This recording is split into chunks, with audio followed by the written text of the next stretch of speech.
On ne peut aujourd'hui encore évoquer le nom de Josip Moreau sans penser aux célèbres iambes de Barbier, aux lithographies romantiques, aux élégies plaintives.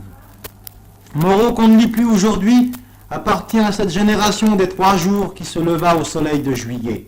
La liberté, écrivait Edmond Pilon, la beauté et la poésie ont été ses chimères. Comme tous les jeunes gens contemporains de Béranger et de Lamartine, enfants qu'on croyait bercés avec le hocher tricolore, et Josip Moreau, poète du myosotis, modeste bouquet des larmes et de l'espoir, a vibré de tous les espoirs, de tous les enthousiasmes, de tous les deuils de son temps. Je dirai quelques mots sur la vie de ce poète qui fut sans contredit une des physionomies littéraires les plus sympathiques, comme il fut l'un des poètes les mieux doués de la première moitié de notre siècle. Il se trouva, a dit L'Huillier, du petit nombre des privilégiés dont le nom doit rester, bien que ses œuvres ne dépassent pas les limites d'un modeste volume. Et ce volume, c'est le myosotis dont je parlerai tout à l'heure. Enfant naturel, il était né un 9 avril 1810 à Paris, rue Saint-Placide, et inscrit à l'état civil sous les noms de Pierre-Jacques Rouillot, né de père inconnu. Sa mère épousa plus tard un professeur de 4e au collège de Provins qui se nommait Moreau. C'est à Provins que commença sa vie douloureuse. Il perdit son père puis sa mère. Il avait alors 13 ans. Fort heureusement, la patronne de sa mère, celle-ci était femme de chambre, prit soin de lui et essaya, malgré ses faibles ressources, de lui donner un métier. Cette femme le place au séminaire d'Avon pour en faire un prêtre. Il s'y montre bon élève, studieux, obéissant. Les classiques le séduisent et il s'en nourrit avidement. Il dira lui-même « J'ai caché de la muse antique l'autel proscrit dans mon grenier. Je suis un païen de l'Attique comme Vergniaud et les Chéniers. » Mais le jeune homme n'avait ni la foi ni la vocation. À 16 ans, il achevait ses études et entrait comme apprenti chez Lebeau, maître imprimeur à Provins. Il rime entre-temps ou écrit des petits contes en prose d'une forme très pure et achevée. Il hésite sur le choix de sa vocation littéraire. Sera-t-il chansonnier comme Béranger, poète comme Lamartine, conteur? Tout l'émeut, l'entraîne, l'enchante. Il rime et ses premières poésies sont inspirées par cet amour profond, attendrissant qu'il gardera jusqu'à sa mort pour la fille de son patron Louise Lebeau. Amour sans espoir qui restera pur, car la femme est chaste, attachée à ses devoirs, et restera toujours la muse aimée du poète. Un jour, il quitte Provins, retourne à Paris où il croit gagner beaucoup d'argent, atteindre la gloire comme tant d'autres. Hélas, il s'aperçoit vite qu'à Paris comme à Provins, les vers ne nourrissent pas le poète et que la carrière des lettres est toujours dure et cruelle. Il trouve une place à l'imprimerie Didot, mais il est distrait, et bientôt il abandonne l'atelier, fréquente un monde nouveau pour lui, monde sceptique et railleur. Il dira « Fuis sans trembler, veuf d'une sainte amie, quand du plaisir j'ai senti le besoin de mes erreurs, toi, colombe endormie, tu n'as été complice ni témoin. » Sans pain, sans asile, le poète souffre cruellement. L'hiver, il couche dans les bateaux à charbon, amarrés au quai de l'hôtel de ville. L'été, sous les arbres du bois de Boulogne. Le jour, il déambulait, mal vêtu, dans les rues toujours rimant, car il avait, comme on l'a dit, la poésie attachée au cœur comme un tubercule au poumon. Quelquefois, une lettre lui parvenait, au hasard, venant de Provins. C'était Louise qui joignait à celle-ci quelques subsides. Moreau les recevait en pleurant. Rien entre deux cœurs, disait-il, n'est froid comme l'argent. Le ventre creux, tenaillé par la faim, il écrivait quand même, et cette boutade impie, due à l'exaspération de ses souffrances, est restée célèbre.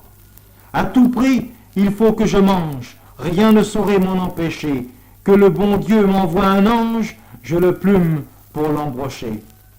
On pourrait croire, en lisant ces lignes, que Moreau était un athée ou tout au moins un indifférent en croyance. Non, c'était un cerveau malade qui s'égarait. En 1832, il se bat courageusement toujours pauvre et désespéré, cherchant vainement une balle sur les barricades. Mais il est malade gravement, et un soir, il va frapper à la porte de l'hôpital de la Charité. Et il vit là, quelque temps, seul, douloureux. Si seulement une voix consolante me répondait quand j'ai longtemps gémi, si je pouvais sentir ma main tremblante se réchauffer dans la main d'un ami. Au sortir de l'hôpital, n'en pouvant plus de cette vie douloureuse, il se met en marche pour Provins. Il veut revoir les lieux aimés, le hameau de Fontaine-Riante, le clocher de Notre-Dame-du-Val. Il veut respirer l'air pur, embaumé, se griser de soleil et de grand air, aller au long de ces délicieuses ravines pleines de haies échevelées. Et un beau soir d'été de l'année 1832, oiselé, battu du vent de toutes les tempêtes, il arrive à Provins. Il sait, tout proche, à Saint-Martin-Chêne-Tron, une maison qui le recevra, lui sera hospitalière. La fille de Madame Favier, cette bourgeoise dont sa mère était la servante, y demeure. Elle a épousé un fermier du lieu et se nomme Madame Guérard. Et Gésip Moreau est reçu comme un fils et, pour remercier sa bienfaitrice, il lui écrira dans la paix de la feuillée et la douceur de l'accueil ces vers immortels. Amour à la fermière, elle est si gentille et si douce. C'est l'oiseau des bois qui se plaît loin du bruit dans la mousse. Vieux vagabond qui tend la main, enfant pauvre et sans mère, puissiez-vous trouver en chemin la ferme et la fermière.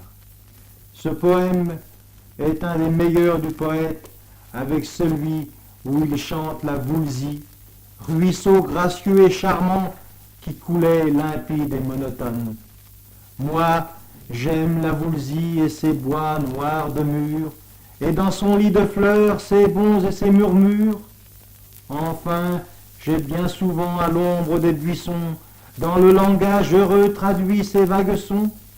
Pauvre écolier rêveur et qu'on disait sauvage, quand j'émiettais mon pain à l'oiseau du rivage, l'onde semblait me dire, espère, au mauvais jour, Dieu te rendra ton pain. Dieu me le doit toujours. Cette poésie admirable semble taillée dans le marbre. C'est du Lamartine, c'est du cristal. Son œuvre, certes, est très mince, un volume, je l'ai dit, paru sous le titre Le Myosotis, mais le parfum qu'elle exhale est délicieux et ne passe point. Il aurait pu terminer sa vie à Provins. Rien n'arrête le sort, et pour une chansonnette malheureuse, il s'en va, ulcéré, brouillé avec les quelques amis qu'il possédait, regagne Paris pour mourir à l'hôpital, usé, fatigué, à l'âge de 28 ans. Il était vaincu par la misère qui toute sa vie l'avait gardé, entouré comme un filet de pêcheur jeté sur la mer. Le 28 décembre 1838, un cercueil froid sortait de l'hôpital de la Charité. Ce cercueil qui portait le numéro 12 était celui de Gésip Moreau, le triste, le pauvre poète du Myosotis, de cette fleur qui dans son langage dit « Ne m'oubliez pas », poète de grand talent. Je dirai ici les beaux vers que Clovis Hugues composa pour l'inauguration du monument élevé en avril 1910 au cimetière Montmartre, vers dans lesquels il assurait l'immortalité au poète. Tu vivras au bruit des foules humaines, sous le beau laurier jamais défleuri, tant qu'un doux rêveur chantera ses peines, tant qu'un paria poussera son cri.